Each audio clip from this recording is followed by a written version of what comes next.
Hey everyone, I'm here with Cooper, the Senior Tournament Operations Manager for Disney Lorcana. Super excited to get to talk to you today. Yeah, I'm really excited as well. This is my first Gen Con. It's been a wild experience, but I'm looking forward to it. Well, that was going to be my first question was, is this your first Gen Con? Sorry to take it from you. That's okay. That's okay. So what did you think overall of the Gen Con experience? Oh, it was so wonderful. I mean, the Collector's Quest in room 130 has been insane all weekend long. I mean, we finally have social players coming together and looking at the beautiful artwork and kind of interacting with each other in ways that we haven't seen before in Disney Lorcana. So yeah, we're excited for that. And of course, the tournament area has been great all weekend long as well. And yeah, just looking forward to kind of closing out this event on a high. Well, the Collector's Quest is something I really want to talk about. Before I do that, though, I do want to ask, you've been in the role for a few months now. Yep. And this is probably your first experience, I'm guessing, getting to interact with the Lorcana fans of all types. It is. Yeah. All ages, all types. How has that been, meeting that community for the first time? It's fantastic, and honestly a little overwhelming. Like, everyone is coming up and being so gracious and nice and saying, we love what you're doing, we love the game, we can't wait for more. And that just brings a level of sincerity to me of like, I'm in the right place, I'm in the right position, and I can't wait to see what to do more. That's awesome. So one of the things that we're always talking about, because I want to talk about Collector's Quest real quick, Yeah. because we experienced it, it was a lot of fun. And one of the things that we're always talking about on the content creator side and the fans are how we can best balance like competitive play with social play with collectors and give people a way to experience Lorcana no matter which way they come at the game from. And Collector's Quest to me kind of does that. So can you talk a little bit about Collector's Quest and what you were hoping to do with it and why you chose to debut it here at Gen Con? Yeah, so like we said, the Collector's Quest is really for the social player, right? It's not a competition, it's more of just interacting with your friends, your family, people you haven't met before, who will eventually become your friends and family later in life. And we really wanted to show off a new way to interact with the cards of Disney Lorcana. We have organized play, and we've of course kind of done some lighter activations around the world, but this was really a chance for us to get the cards in hands of people who maybe were scared to try it before due to competition, and now they can kind of just look at the cards, the beautiful artwork, and interact with it in a new ways. And what better place to kind of show it off than Gen Con? There's such a huge community here, and I think it was the right place to do it for the very first time. Now, for those who are interested in what Collector's Quest is, we are going to have a video on it, but it does involve opening packs of cards and then trading with other people in the room to find cards that you need for your specific quest. And so it was really kind of fun. And you were packed like every hour on the hour. We oversold on a lot of events, and it wasn't just first chapter, right? We were doing sets 1 through 8 all weekend long, and we managed to get everyone in. We did meet the demand, but yeah, people just kept coming back all week long, and I think that's what's very unique about it. It's not just a join the tournament, and when you're knocked out, you're kind of done. This is something you can repeat and continue to do and get a new quest every single time. So there's a new experience when you kind of repeat every time. How important is it for you and for the company to find ways for all of those different types of Lorcana players, collectors to engage with the game? It is very important, yeah. I mean, we're always looking for new ways to interact with players at all different age groups and skill levels, right? Obviously, Premier Play has been a really big focus over the past year in our Season 1, but we're really starting to hit our stride with how we support stores through the RPH program and how we support the social player through the Collector's Quest and other activations we're doing, such as Disneyland California Adventure Park at DCA. So yeah, we're really looking forward to continue growing that and see new ways that Disney Lorcana can interact with the community.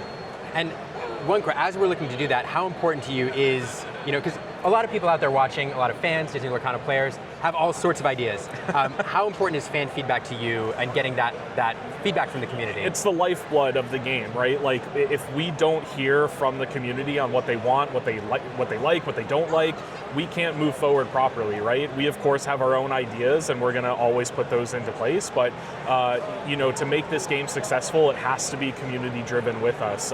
So having that passionate community and Disney lovers and everyone that enjoys what we've done so far, please keep giving the feedback. We really do listen to it. We value it. We're not always going to get it right out of the gate, but I promise you we will deliver at some point and continue to iterate on our programs.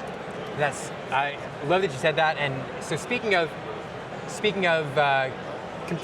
make a rough segue, speaking of competitive play Yep. and then sometimes not getting things right, I want to talk about DLCs. And I want to start with last season. And you you arrived at the company after, I think, most of the last DLCs. All of them, yeah. All of them. My first event was actually Worlds. That's a heck of an introduction. Yeah, that's right, yeah. So you missed most of it, but you got to look back and see some of the things that the company learned. For you, what are some of the biggest takeaways, some of the biggest lessons learned out of the first season of Disney Lorcana DLCs? Yeah, I think from everything that I've been able to gather so far and learn about and listen from the players, there just needs to be an opportunity for more players to join, right? Whether that's through sheer number of events or days at those events, right? And I think that's been the biggest point of feedback around those competitive events is we want more, yes. right? And we certainly hear you around that. This season is kind of a transition year into growing that foundation for future years. And we're still very excited about this season. We have a lot of great new plans that are coming up for these challenge events. But really, this is just the foundation for what we could build on in the future. That's awesome. And so the big plan that you're most, I'm just kidding, I won't ask. No. Yeah, we can't, Bruno, I know, but I want to ask. Yep. But no, so I'm really excited to hear more about what you have going on, because I have, there's so much you can do with it, and I know that the company is always looking to, as we've seen here, engage different types of players and to kind of expand the experience. So we're really excited to see where you go with that. Speaking of DLCs going into season 2, you said it's a transition year. We all saw, there was, especially from the competitive crowd, we're kind of bummed at the limited number of challenges this year that were announced for North America. Were you surprised at all by the reaction? Honestly, no, we weren't. We did know that would be a tougher pill to swallow, and it's not fun for anyone, us including internally, to go from a high number of DLCs and lower that amount. But the thing we really wanted to get across was the quality this year, right? There were a lot of issues in season 1 between an event in this location and an event in this location. And I think the thing that we would like to improve upon is the consistent experience in each of those events. So being able to manage the number in season 2 a little bit more will help us create a foundation for the quality of those events, and then we can build up from there. I think the thing that we could have done a little bit better on, especially during the Worlds announcements, is just set those expectations as opposed to kind of coming out of the gate and saying, this is amazing, right? We definitely need to talk a little bit on the level of the community and let them know why things are happening the way they are. That makes sense. Yeah. And hold on, there was another question I was going to segue right off of that. It was perfect. I can't redo all of that. I know. You're good. No, it's very, very good. Limited number of DLCs. So one thing I want to ask about, in addition to the competitive play, and actually it's an important part of competitive play, is we have these 2 new formats. Yes. We have rotation for the first time. Fabled's coming out. The first 4 sets are going to rotate out. We're going to have core constructed and infinity constructed. Yeah. And I think when people heard that announcement, one of the things that they were the most fearful about is that infinity constructed was not going to be supported at all. Yes. We're going to have core constructed, and all those cards that people had collected from set 1 through 4, they're not going to be able to play. Yeah. But, so I know to catch people up, we've announced, or Ravensburger's announced that there's going to be an infinity constructed challenge, Yep. and there's an infinity constructed event in December. Yep. Can you talk a little bit about those and about perhaps where the company views Infinity as part of competitive play and whether or not we're likely to see more Infinity constructed supported events? Yeah, great question. So with Infinity, we view it almost on an equal level as core constructed, right? This kind of ties back into being able to have levels of play for anyone. We don't want to cut out an audience that only has a certain number of cards or a certain select set of cards, right? So having that format that allows anyone to play at any time is really important for the game. Now, in regards to the events that we're doing for side events at challenges and the Challenge Infinity event happening next June, we're really excited for that because it allows us to collect data for the first time on a wide scale kind of competition level. The event in December, as an example, is a really good way to earn the Whole New World promo card, so that's a little bit more casual, a little bit more of a fun environment for people to kind of get their first taste of Infinity. But we're really looking forward to seeing where that grows and the opportunity there. I think Infinity is a really fun competitive event that we're looking forward to. Yeah, That's awesome. yeah. What did you think of Worlds? Fantastic. I'm at loss for words, really. It was my first challenge event for the season, and I couldn't have asked for a better event overall. Yourself, the rest of the casters were absolutely incredible. Kind of kept the spirits high and the energy high, and of course the players, I mean, they were just a pleasure to meet, and the competition there was fierce. And being able to host it at Walt Disney World, like, there was just so many things that it's like, it was the perfect recipe for an amazing capstone to the end of the year. Yeah.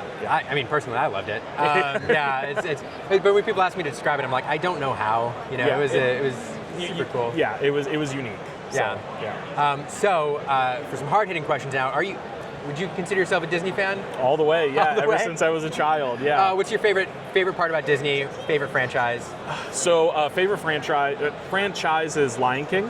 Favorite character is Stitch, though. I'll throw that in. I think for Disney, you know, me and my wife, we go to Disney all the time, and I think it really is just the community and being able to kind of get out and explore, and there's these whole new worlds that you can kind of be in, and it's always adapting, it's always changing, and I think that that's something we hope to do with Disney Lorcana as well, right? We don't want to be in the same place 5 years from now. We want to provide a different experience over time. So I think you know, that's what drew me to the game, is the same thing that drew me to Disney. It's always evolving and changing. That's awesome. So, yeah. All right, Cooper, to close, I have some hard-hitting questions for you. Okay. I gotta pull them up on my phone. These are the hardest questions. I don't know if I'm ready. I'm sweating. Yeah. I know. These are the hardest questions we have. This is the crux of the matter. All right, you ready? 8 rapid-fire questions. Okay. All right, ready? Chip or Dale? Dale. Hero or villain? Villain. Best ink pair? Blurple. What is it? There we go. There's a Greg Tito off camera said. A bunch of Blurple fans up in. Dole Whip or Churro? Oh, Churro. Space Mountain or Thunder Mountain? Thunder Mountain. World or land? World. What ink color would you be in real life? I would be steel. If you got to visit one, would you pick the Great Illuminary or the actual Disney Vault? The Disney Vault, for sure. Yeah. Too many cool things there. I agree. Well, Cooper, thanks for taking time out of your schedule to meet with absolutely. us. I appreciate it. If you're watching this before Fabled's launch, don't forget to register for a Fabled pre-release near you. It's coming out on the 29th.